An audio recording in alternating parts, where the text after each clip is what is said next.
जी हाँ दोस्तों, आप सब कैसे हैं? तो आप सब बढ़िया होंगे। मैं आप सबके लिए एक छोटा सा गाना के रिव्यू लेके आ चुका हूँ आप सबके बीच। जो गाना के नाम है महरून कलर सरिया। बिल्कुल सही सुना भाई, महरून कलर सरिया। इतना ज़बरदस्त गाना है कि भोजपुरी डिस्ट्रिक्ट में छप्पा हल्का मचाने वाला है गाना। आप लोग जाइए और यूट्यूब पे सर्च मार कर देखिए महरून कलर सरिया। इतना बढ़िया गाना है।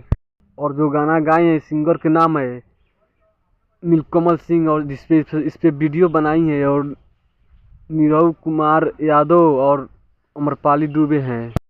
और दोस्तों नीलकमल सिंह जो गाना गाते हैं वो तो सुपर डुपर हिट बहुत जाता है। कोई भी गाना गाए हैं आज तक कोई भी फेल नहीं मारा है, सुपर डुपर हिट जा गया है गाना। और दोस्तों मेरे चैनल पे आप लोग नहीं है तो लाइक कर दीजिए और सब्सक्राइब कर दीजिए और अपने दोस्तों के पास शेयर कर दीजिए, क्योंकि ये गाना चला कर सुन सके और गाना के लाभ उठा सके। आज तक वीडियो यहीं तक था। बाय।